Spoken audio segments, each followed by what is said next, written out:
ഒരു അറബീനെ കണ്ടാലേ എന്ത് അവരോട് പറയണം, എങ്ങനെ സംസാരിക്കണമെന്ന് നമ്മൾ മലയാളികളെ പഠിപ്പിച്ച നമ്മുടെ കോഴിക്കോടുകാരുടെ പ്രിയപ്പെട്ട മലയാളത്തിൻ്റെ സ്വന്തം മാമുക്കോയ സാറിൻ്റെ കോഴിക്കോട് അരക്കിണറുള്ള വീടിന് മുന്നിലാണ് നമ്മളുള്ളത്.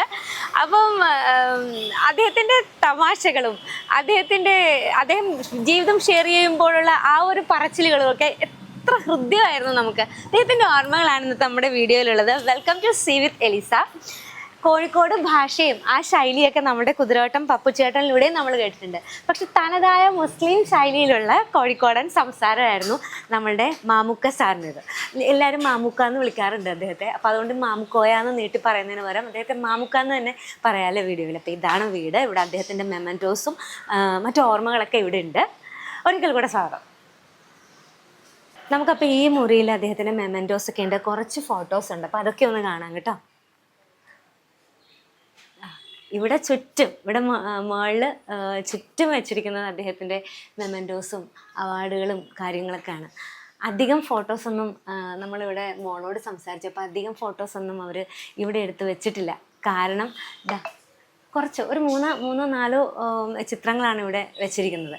അതിൻ്റെ കാരണം എന്ന് പറയുന്നത് വാപ്പിച്ചിയെ ഇങ്ങനെ കൂടുതൽ ഫോട്ടോസും കാര്യങ്ങളൊക്കെ കണ്ടുകൊണ്ടിരിക്കുമ്പോൾ അവർക്കതൊരു വലിയ വിഷമമാണ്, വേദനയാണ്. അത് നമുക്ക് മനസ്സിലാവും. കാരണം അത്രത്തോളം അദ്ദേഹം കുടുംബം അദ്ദേഹത്തെയും സ്നേഹിച്ചിരുന്നതാണ്. നമ്മളതെല്ലാവരും കണ്ടിട്ടുള്ളതാണ്, നമ്മൾ മനസ്സിലാക്കിയിട്ടുള്ളൊരു കാര്യമാണത്. അതുകൊണ്ട് തന്നെ അവർ കുറച്ച് ഫോട്ടോസ് മാത്രമാണ് ഇവിടെ വെച്ചേക്കുന്നത്. ഇവിടെ മുഴുവൻ അദ്ദേഹത്തിൻ്റെ ആ ഒരു ഓർമ്മകളും കലാജീവിതത്തിൻ്റെ ഓർമ്മകളൊക്കെ ഇങ്ങനെ നിറഞ്ഞു നിൽക്കുന്ന ഒരു മുറിയാണ് കേട്ടോ ഇത്. ഒരു പഴയ സിനിമയുടെ പിക്ചർ, ആ ലൊക്കേഷനിൽ നല്ല പിക്ചറുണ്ട് കേട്ടോ. ഇതേതാണെന്ന് നിങ്ങൾക്ക് മനസ്സിലായോ? ഞാനിപ്പം പേര് പറയുന്നില്ല കേട്ടോ. അപ്പോൾ ചിലർ പറയും നിനക്ക് പേരറിയാണ്ടാണെന്ന്, അതുകൊണ്ട് പറഞ്ഞേക്കാം അല്ലേ. ദൂരെ ദൂരെ ഒരു കൂടുകൂട്ടാം എന്ന് പറയുന്ന സിനിമയിലെ ആ ലൊക്കേഷനിൽ നിന്നുള്ളൊരു പഴയ ബ്ലാക്ക് ആൻഡ് വൈറ്റ് ചിത്രമാണ്. സുകുമാരി ചേച്ചിയും അതുപോലെ നെടുമുടി വേണു സാറും ജഗതി ചേട്ടനും ലാലേട്ടനും ഒക്കെ ഉള്ള ദൂരെ ഒരു കൂടുകൂട്ടാം. നാടകത്തിൽ നിന്ന് സിനിമയിലേക്ക് വന്ന ആളാണ്. നാടകമായിരുന്നു അദ്ദേഹത്തിൻ്റെ ബലം. ഹൈസ്കൂള് കാലം തൊട്ട് തന്നെ നാടകങ്ങളിൽ അഭിനയിച്ചിരുന്നു, നാടകങ്ങൾ സംഘടിപ്പിച്ചിരുന്നു. അങ്ങനെയൊക്കെയാണ് പിന്നീട് സിനിമയിലേക്ക് വരുന്നത്. ഇവിടെ അദ്ദേഹത്തിൻ്റെ പഴയ ഒരു ഫ്രെയിമുണ്ട് കേട്ടോ. ഞാനതൊന്ന് ഇങ്ങ് എടുക്കുവാണേ.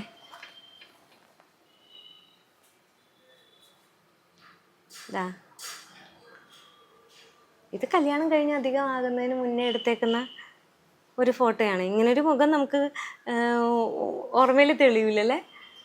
ഇങ്ങനൊരു മുഖം നമ്മുടെ ഓർമ്മയിൽ വരില്ല, നമ്മൾ കാണാത്ത ഒരു മുഖം.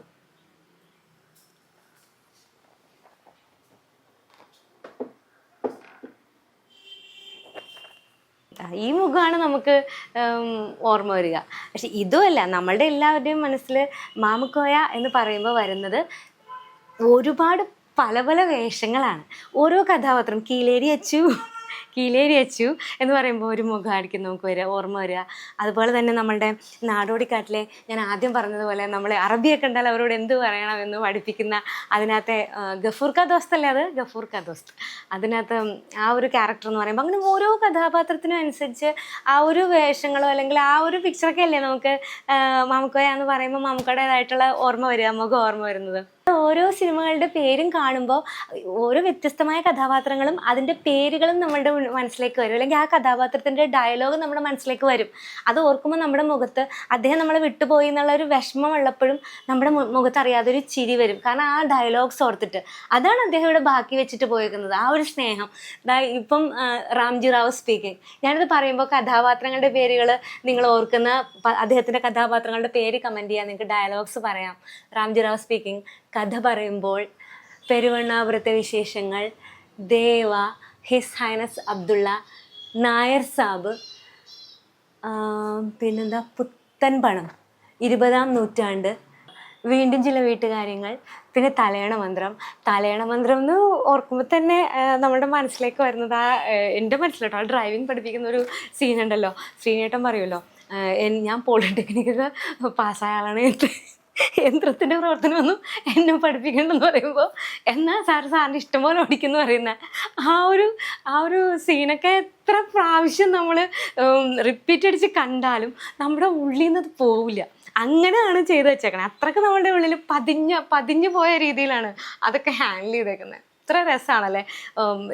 എന്നും ഒരാളെ ഈ ഭൂമിയിൽ നിന്ന് കടന്നു പോയിട്ടും അയാളെ വീണ്ടും ആഘോഷിക്കാൻ, അയാളെപ്പറ്റി സംസാരിക്കാൻ, അതിനെയൊക്കെ നമ്മൾ സ്നേഹത്തോടെ കാണാനൊക്കെ ഇടവരിക എന്ന് പറയുന്നത് വലിയൊരു അനുഗ്രഹമാണ്. പിന്നെ വിനോദയാത്ര, കൗതുക വാർത്തകൾ, ഇതാ ഇവിടെ ഇപ്പുറത്തായിട്ട് സത്യനന്ദിക്കാട് സാറിൻ്റെ കളിക്കളം, പിന്നെ നമ്മളുടെ ഏറ്റവും പ്രിയപ്പെട്ട നാടോടിക്കാറ്റ്, നരൻ, തൂവൽ കൊട്ടാരം, തൂവൽ സ്പർശം, ഇതിൻ്റെയൊക്കെ എല്ലാം ക്യാരക്ടർ ഓർക്കുന്നത് നിങ്ങൾ കമൻറ്റ് ചെയ്യണം കേട്ടോ, നിങ്ങൾക്ക് ഇഷ്ടപ്പെട്ട സീൻസും. പിന്നെ ഇതാ ഇവിടെ മഴവിൽ കാവടി കഴിഞ്ഞ് ലാലേട്ടൻ്റെ ഒപ്പം കമലദളം, പിന്നെ വളയം. ഞാൻ ഈ മുമ്പിൽ ഇങ്ങനെ വെച്ചേക്കുന്നത് മാത്രമാണ് ഇപ്പോൾ ഇങ്ങനെ പറഞ്ഞത്. ഇതൊക്കെ ഇങ്ങനെ ഓരോന്ന് പറയുമ്പോൾ നമ്മുടെ മനസ്സിലേക്ക് ഇതെല്ലാം ഇങ്ങനെ ഓടി വരുമല്ലോ, ഓരോ കഥാപാത്രങ്ങളായിട്ട് ഓടി വരില്ലേ. പിന്നെ ഇതാ ഇവിടെ ഒത്തിരി ബുക്സ് ഉണ്ട് കേട്ടോ, നിങ്ങൾ കണ്ടാണ് ഇവിടെ കുറേ ബുക്സ് ഉണ്ട്. അതിനകത്ത് മാമുക്കോയ, ചിരിയുടെ പെരുമഴക്കാലം, എഡിറ്റർ ബഷീർ രണ്ടത്താണി, അത് രണ്ടത്താണി. ഓരോരുത്തർ എഴുതിയേക്കുന്ന അദ്ദേഹത്തെക്കുറിച്ചുള്ള ഓർമ്മകളാണ് ഇതിനകത്ത് കൊടുത്തേക്കുന്നത്. ഞാൻ എടുത്തപ്പോൾ എനിക്കിതാ കിട്ടിയ മാണ്ട മായ മമ്മുക്കോയ. അദ്ദേഹത്തിൻ്റെ ആ ഒരു ശൈലി, അത് സംസാരിക്കുമ്പോൾ നമ്മൾ ഇതല്ലേ, ശൈലിയല്ലേ അത്. നമ്മളെ ചിരിപ്പിക്കുക മാത്രമല്ലല്ലോ, നമ്മൾക്ക് ഒരുപാട് നമ്മുടെ മനസ്സിൽ ഇങ്ങനെ ഒരു മുറിവ് പോലെ കിടക്കുന്ന ചില കഥാപാത്രങ്ങളും അദ്ദേഹം ചെയ്തിട്ടുണ്ട്. അതായത് നമ്മുടെ പെരുമഴക്കാലത്തിൽ ഈ ബുക്കിൽ ഞാൻ ഷെയർ ചെയ്ത് കണ്ടതാട്ടോ. അപ്പോഴാണ് ഞാൻ ആ ഒരു സിനിമയെക്കുറിച്ച് ഓർത്തത്. പെരുമഴക്കാലത്തിൽ ഒരു സീനില്ലേ, അദ്ദേഹം ഇങ്ങനെ ആ ഒരു മഴ, എന്നിട്ട് എല്ലാം നഷ്ടപ്പെട്ട ഒരു മുഖമായിട്ട് അവിടെ ആ ഒരു അഗ്രഹാരത്തിൻ്റെ അവിടെ ആ വാതുക്കൽ, ആ വീടിൻ്റെ മുന്നിൽ, അഗ്രഹാരത്തിൻ്റെ മുന്നിൽ പോയിട്ട് ഇങ്ങനെ ആ മകൾക്ക് കൂട്ടിരിക്കുന്ന ഒരു അച്ഛൻ, ആ അച്ഛൻ ആ മകളെ പോലെ തന്നെ, ആ വേദന പോലെ തന്നെ നമ്മളുടെ ഉള്ളിലേക്ക് ഇങ്ങനെ ആഴ്ന്നിറങ്ങുന്നൊരു കഥാപാത്രമായിരുന്നു അദ്ദേഹത്തിൻ്റെ. അപ്പം കമൽ സാർ ഇങ്ങനെ ഷെയർ ചെയ്തിട്ടുണ്ട്. ഇപ്പോൾ ഈ ബുക്കിൽ ഇങ്ങനെ കമൽ സാറിൻ്റെ ഷെയറിംഗ് ഉണ്ട്. അതായത് ആ ഒരു ചിത്രീകരണത്തിൻ്റെ സമയത്ത് ശരിക്കും പറഞ്ഞാൽ തമാശകളൊക്കെ മറന്നുപോയൊരു സെറ്റായിരുന്നു ഈ പെരുമഴക്കാലത്തിൻ്റെ തന്നെ. അപ്പോൾ കുറേ മുന്നൊരുക്കങ്ങളൊക്കെ അദ്ദേഹം നടത്തിയിരുന്നു, മാമുക്ക നടത്തിയിരുന്നു. ഷേവ് ചെയ്യാത്ത മുഖമായിട്ടാണ് ആ ഒരു സെറ്റിൽ അദ്ദേഹം ചെന്നിരുന്നത്. അതുപോലെ ഈ ഒരു സീനുണ്ടല്ലോ, അവിടെ നിന്ന് ആ കട്ട് പറഞ്ഞിട്ടും അദ്ദേഹം എഴുന്നേറ്റ് മാറുന്നുണ്ടായിരുന്നില്ല.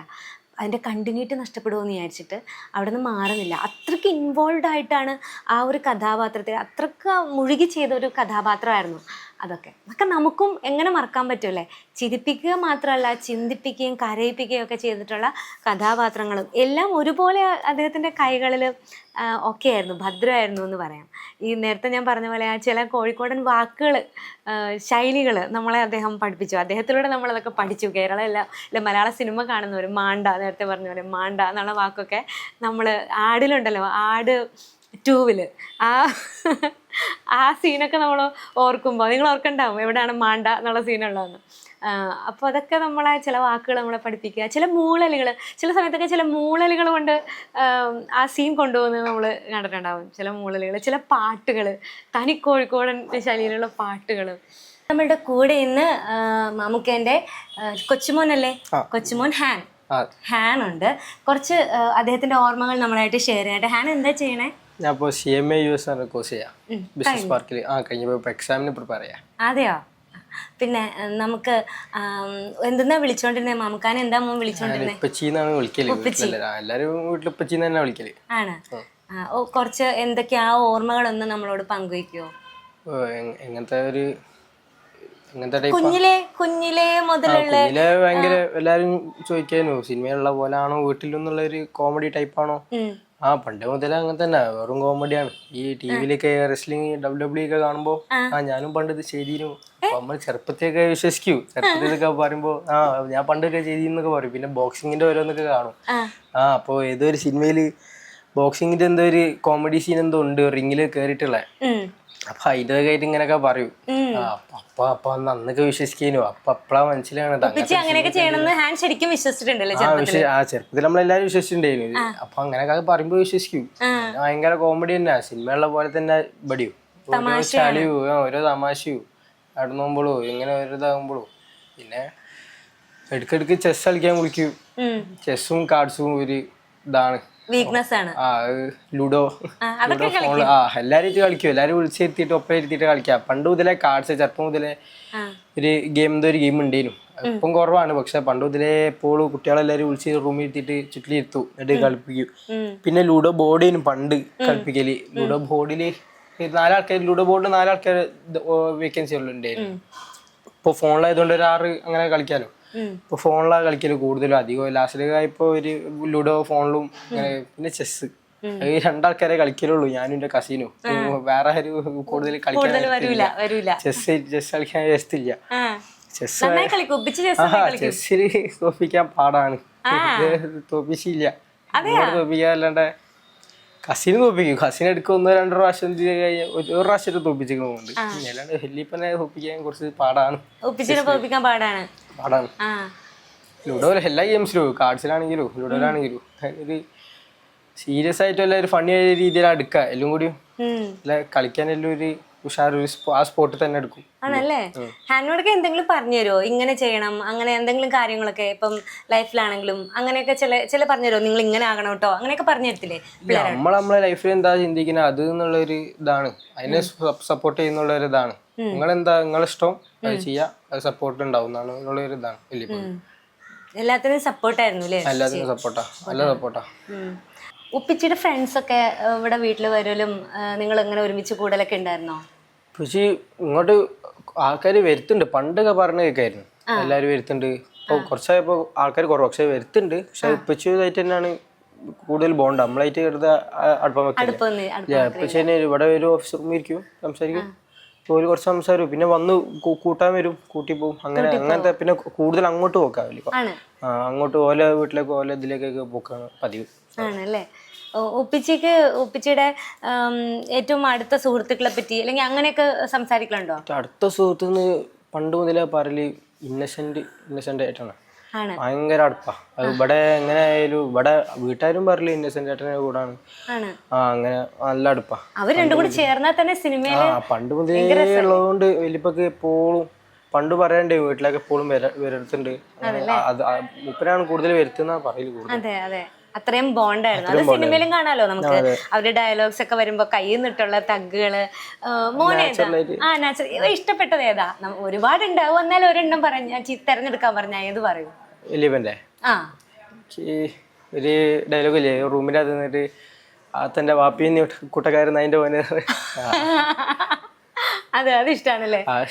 നിങ്ങൾ ഡയലോഗ് പറയാണെങ്കിൽ കുറെ ഉണ്ടല്ലോ. അതെ, കുറെ ഉണ്ട്. നിങ്ങൾ പറയിക്കോ ഉപ്പിച്ചിനെ കൊണ്ട് ഇങ്ങനെ ഇതൊന്ന് പറ, ഏതെങ്കിലും സിനിമയിലൊക്കെ? കൊച്ചിലെ ഇവിടെ അങ്ങനെ പറയണത് ആരും പറയിപ്പിക്കുന്നില്ല. വലിയപ്പോ സിനിമ പറയൂ, നമ്മള് കാണും, അങ്ങനെ അല്ലാണ്ട് ഇവിടുന്ന് ആരും അങ്ങനെ പറയിപ്പിക്കുന്നില്ല. നാച്ചുറലൈസ് വിശ്വസിക്കുന്നത്. ഇതാണ് ഉമ്മിച്ചി അല്ലേ? അല്ലല്ല, സൂറു എന്നാണ് ഇവിടെ വിളിക്കല്. സുഹറാബി എന്നാ പേര്. ചെറുപ്പം മുതലേ കസിന് സൂറു, ചെറുപ്പത്തിലെ സൂറു എന്ന് വിളിച്ചപ്പോ ഇവിടെ എല്ലാരും സൂറു വിളിക്കാം. പിന്നെ വലിയപ്പനെ ഇപ്പച്ചിന്ന് തന്നെ എല്ലാരും വിളിക്കും. പണ്ട് മുതലേ ഉപ്പിച്ചിന്നാണ് എല്ലാരും വിളിക്കുന്നത്. ഇപ്പൊ എല്ലാരും ഇവിടെ ഉണ്ട് കേട്ടോ. പക്ഷെ നമ്മുടെ നിസാർക്കാണല്ലോ സാധാരണ വീഡിയോസിലൊക്കെ വരുന്നത്. അപ്പൊ അതുകൊണ്ടാണ് ഇവർക്ക് വീഡിയോസിന്റെ മുമ്പിലോട്ട് വരാനായിട്ടുള്ള ഒരു മടി. നമുക്ക് ഇനി ഇവിടെ ഇത് ഫാമിലി എല്ലാരും ഉണ്ടോ? എല്ലാരും ഉണ്ടല്ലേ? മൈസൂർ ട്രിപ്പ് പോയപ്പോ ഇതിനകത്തൊരു എല്ലാവരും ഉണ്ട്. നിങ്ങള് കൊച്ചുമക്കൾ എല്ലാരും ഉണ്ട്? എല്ലാരും ഉണ്ട്. അദ്ദേഹത്തിന് കിട്ടിയ അവാർഡ്സും മെമന്റോസ് ഒക്കെ ഇവിടെ ഉണ്ട് കേട്ടോ. ഇത് special jury mention Mamukkoya film Perumazhakkalam അല്ലേ? പെരുമഴക്കാലം. അതെ. പിന്നത്തെ ഞാൻ സ്റ്റേറ്റ് അവാർഡിൻ്റെ മാത്രമാണ് പറയണത് കേട്ടോ. ഇത് ഇന്നത്തെ ചിന്താവിഷയത്തില് ബെസ്റ്റ് കൊമേഡിയൻ. ഹാൻ എപ്പോഴെങ്കിലും അവാർഡ് വാങ്ങാനോ അല്ലെങ്കിൽ അങ്ങനെ എന്തെങ്കിലും പോയിട്ടുണ്ടോ? ഒരു ഫംഗ്ഷന് മുന്നേ പോയിന്. അവാർഡ് ഫംഗ്ഷൻ അല്ല, അവാർഡ് ഫംഗ്ഷൻ തന്നെ അതിന് പോയിട്ടുണ്ട്. ഒരു പ്രാവശ്യം പോയിട്ടുള്ളൂ. അതിന്റെ ഇടയിലൊന്നും ഇതുവരെ പോയിട്ടില്ല. ലൊക്കേഷനിലും പോയില്ല. ലൊക്കേഷനിൽ കൂടുതൽ വലിയ ആരും കൊണ്ടുപോകാറില്ല. ചോദിച്ചിട്ടുണ്ടോ എപ്പോഴെങ്കിലും? ഇല്ല, അങ്ങനെ ചോദിച്ചിട്ടുമില്ല. കൂടുതലും വലിയപ്പനെ പോയി വരാ. പിന്നെ വലിയപ്പ എപ്പോഴും സെറ്റിൽ തന്നെ ആയിക്കുണ്ടാവും. ലൊക്കേഷൻ തന്നെ ആയിരിക്കും 24 മണിക്കൂർ വീട്ടിലെപ്പോഴും കുറച്ച് നേരം ഇരിക്കുള്ളൂ. എപ്പോഴും ഷൂട്ടിങ് ഒരു ഹോബി ഹോബിയായിട്ട് തന്നെ കാണുന്നു. ഒരു ഭയങ്കര എൻജോയ് ചെയ്യുന്ന സംഭവം. മൂപ്പരായിട്ട് തന്നെ അതിലൊരു ഹാപ്പിനെസ് കാണണം. അതൊരു ഭയങ്കര ഇതാണ്. നമുക്ക് എല്ലാവർക്കും പരിചയം ഉള്ളതെന്ന് പറഞ്ഞാൽ വ്യക്തിപരമായിട്ട് അദ്ദേഹത്തിൻ്റെ വിശേഷങ്ങളും കാര്യങ്ങളൊക്കെ അറിയാം. അദ്ദേഹം ഷെയർ ചെയ്തിട്ടുണ്ട്, പലരായിട്ട് ഷെയർ ചെയ്തിട്ടുണ്ട്. മക്കള് ഇപ്പം നമുക്ക് നമ്മുടെ ഹാൻഡിനെ കിട്ടി ഓർമ്മകൾ പങ്കുവയ്ക്കാൻ. അങ്ങനെ എല്ലാവരും ഷെയർ ചെയ്ത് നമുക്കറിയാം അദ്ദേഹത്തെ. ഓരോ കാര്യത്തിലും ഇടപെടുന്ന രീതികളും അദ്ദേഹത്തിന് അങ്ങനെയായിരുന്നു.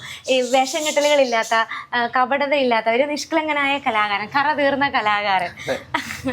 അപ്പോൾ ഈ ഒരു വീഡിയോ അദ്ദേഹത്തിൻ്റെ ഓർമ്മകൾക്ക് മുൻപിൽ ഒരുപാട് സ്നേഹത്തോടുകൂടെ ഈ ഒരു വീഡിയോ സമർപ്പിക്കുകയാണ്.